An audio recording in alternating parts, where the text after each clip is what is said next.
नमस्कार दोस्तों, इन्फ्राटॉक्स के एक नए एपिसोड में आपका स्वागत है। तो चलिए शुरू करते हैं। पहली खबर की शुरुआत करते हैं दिल्ली से, जहां पर दोस्तों दिल्ली पीडब्ल्यू डिपार्टमेंट ने प्लान किया है कि वो under construction Moonak canal elevated road को कश्मीरी गेट तक एक्सटेंड करेंगे और इसके थ्रू वो चाहते हैं कि दिल्ली हरियाणा बॉर्डर से सेंट्रल दिल्ली की तरफ आने वाले कम्यूटर्स के लिए एक सिग्नल फ्री कॉरिडोर क्रिएट किया जाए। दोस्तों फिलहाल दिल्ली पीडब्ल्यू डिपार्टमेंट के द्वारा इस एलिवेटेड रोड का कंस्ट्रक्शन मूनक कैनाल के पास किया जा रहा है, जो इंद्रलोक में टर्मिनेट होगा। पर पीडब्ल्यू डिपार्टमेंट ये चाहता है कि इसको कश्मीरी गेट आईएसपीटी तक ले जाया जाए, जिसके लिए 4 किलोमीटर की एक टनल बनानी पड़ेगी।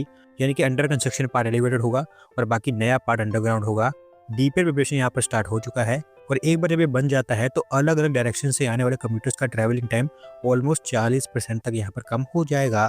अगली दो अपडेट रियर अर्थ मैग्नेट्स को लेकर है, जहां पर इनकी डोमेस्टिक प्रोडक्शन को बूस्ट करने के लिए भारत सरकार एक नई स्कीम के ऊपर काम कर रही है और इसके लिए वो $788 मिलियन का फाइनेंशियल बजट रखने वाले हैं। तो दोस्तों इस स्कीम के बारे में एक दो बार मैं आपको पहले भी बता चुका हूं कि चाइना पर रियर अर्थ मैग्नेट्स पर डिपेंडेंस कम करने के लिए भारत सरकार इस प्रपोजल के ऊपर काम कर रही है। पहले डिसाइड ये हुआ था कि इस स्कीम के अंतर्गत $290 मिलियन खर्च किए जाएंगे, पर क्योंकि चाइना ने कम्प्लीटली इसकी सप्लाई चेन को कंट्रोल कर रखा है तो भारत सरकार इसके ऊपर और अग्रेसिवली काम करना चाहती है और इसी कारण बजट को ऑलमोस्ट 3 गुना बढ़ा दिया गया है $788 मिलियन तक।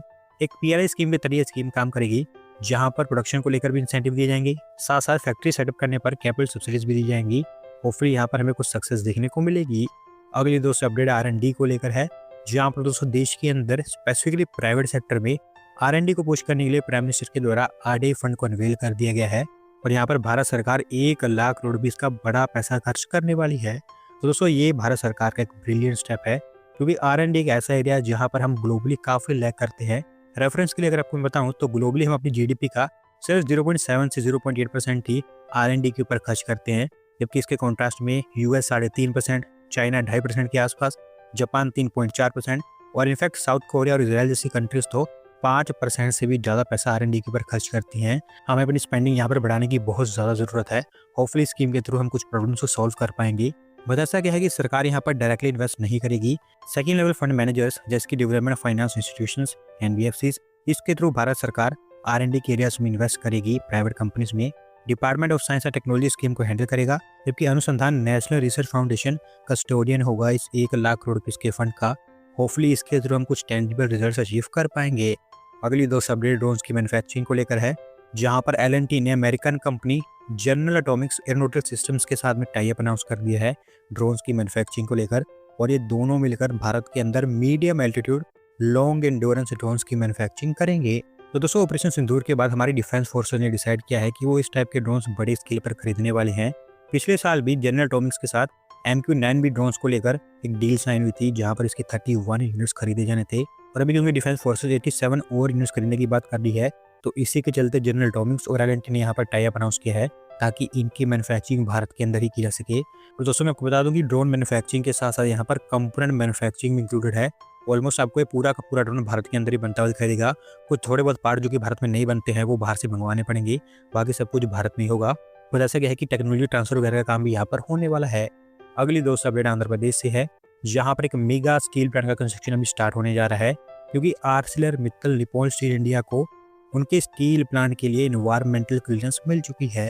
तो दोस्तों ये स्टील प्लांट भारत का लार्जेस्ट स्टील प्लांट होने वाला है, जो बनेगा आंध्र प्रदेश के अनाकपल्ली डिस्ट्रिक्ट के अंदर 2200 एकड़ के एरिया में फैला होगा, जहां पर पहले फेज में इसकी capacity 8.2 million ton per annum की होगी।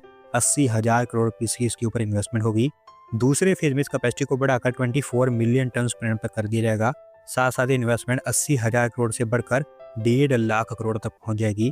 वैसे उसको जब भी किसी स्टेट में इतने बड़े मैग्नीट्यूड का प्रोजेक्ट आता है तो उसके लिए क्लियरेंस वगैरह लेने के लिए ऑलमोस्ट 3 से 4 साल का समय लग जाता है, लेकिन यहाँ पर आंध्र प्रदेश सरकार ने काफ़ी तेज़ी से काम किया और जस्ट 14 मंथ्स के अंदर अंदर यहाँ पर सारी क्लियरेंस ले ली गई हैं। अब डायरेक्टली यहाँ पर आपको कंस्ट्रक्शन स्टार्ट होता हुआ दिखाई देगा। अगली दो अपडेट हाई स्पीड रेल को लेकर है, जहाँ पर दोस्तों Amritsar Jammu high speed rail line को लेकर कुछ इनिशियल काम स्टार्ट होते हुए दिखाई दे रहे हैं, क्योंकि NHAICL के द्वारा इसके फाइनल अलाइनमेंट डिजाइन को लेकर टेंडर इशू किए गए हैं।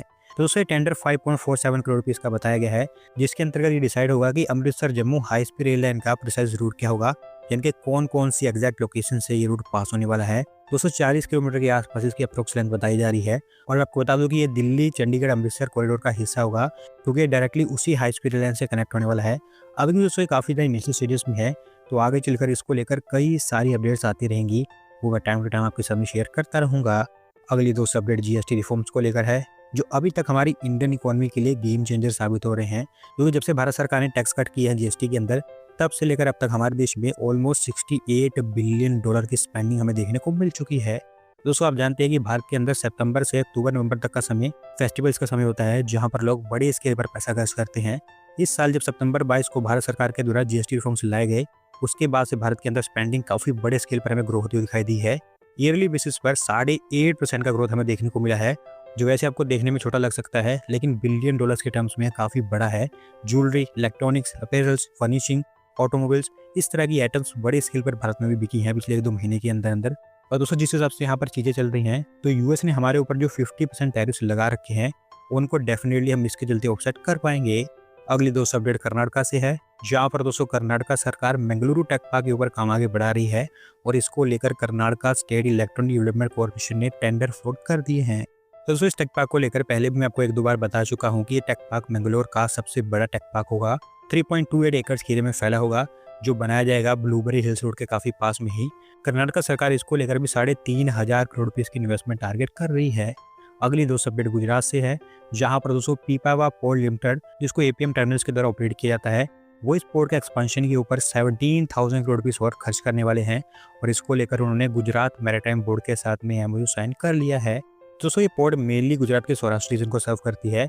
इस इन्वेस्टमेंट के थ्रू ये पोर्ट अथॉरिटी चाहती है कि ये पोर्ट और बड़े स्केल पर मल्टीपल टाइप्स का कार्गो हैंडल कर पाए, जिसके चलते ये नई इन्वेस्टमेंट होगी।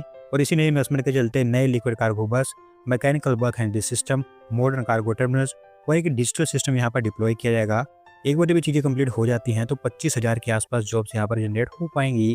अगली दोस्त अपडेट हमारे स्टील सेक्टर से ही है, जहाँ पर दोस्तों हैदराबाद बेस्ड कंपनी फैबेक्स स्टील के द्वारा एक नई मैन्युफैक्चरिंग फैसिलिटी ओपन कर दी है तेलंगाना के अंदर, और इसको बनाने के लिए 120 करोड़ रुपीज़ की इन्वेस्टमेंट उन्होंने की है। तो दोस्तों इनकी स्टील फैसिलिटी 40 एकड़ के एरिया में फैली है, और नलगोंडा डिस्ट्रिक्ट के अंदर चितिया लोकेलिटी में इसको बनाया गया है, जिसकी कैपेसिटी 50,000 टन पर एनम की है। ऑलमोस्ट इसके चलते इनकी कैपेसिटी अब 2 गुना हो चुकी है। प्री इंजीनियर स्टील प्रोडक्ट्स यहाँ पर ये मैन्युफैक्चर करेंगे, जो कि डोमेस्टिक मार्केट के लिए भी होंगे और साथ साथ इनको एक्सपोर्ट भी किया जाएगा। आज की दोस्तों आखिरी अपडेट हमारी रेलवेज की तरफ से है, जहाँ पर दोस्तों हमारी रेल मिनिस्ट्री के द्वारा मेली डेंटम रेल लाइन का फाइनल लोकेशन सर्वे अप्रूव कर दिया गया है, और अभी सिक्किम के अंदर ये काम north east frontier railway zone के द्वारा किया जाएगा। तो दोस्तों ये रेल लाइन सिक्किम के अंदर सदर्न सिक्किम को वेस्टर्न सिक्किम से कनेक्ट करेगी, जो कि काफ़ी चैलेंजिंग टास्क है, क्योंकि काफ़ी हिली टेरेन में इसको बनाया जाएगा। इनिशियल एस्टीमेट के अकॉर्डिंग इस रेल लाइन की लेंथ 75 किलोमीटर के आसपास होने वाली है, जहाँ पर जोरथांग, लेगशिप जैसी जो प्लेसेस हैं वो कनेक्ट हो पाएंगी।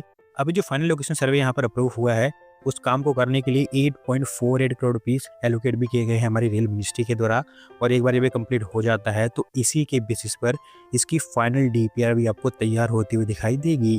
दोस्तों आज की वीडियो में बस इतना ही। अगर आप अपनी तरफ से अपडेट सबमिट करना चाहते हैं तो डिस्क्रिप्शन वीडियो के लिंक पर क्लिक करके सबमिट कर सकते हैं। अगर आज की वीडियो पसंद आई हो तो वीडियो को लाइक करें, चैनल को सब्सक्राइब करें। धन्यवाद वीडियो को देखने के लिए।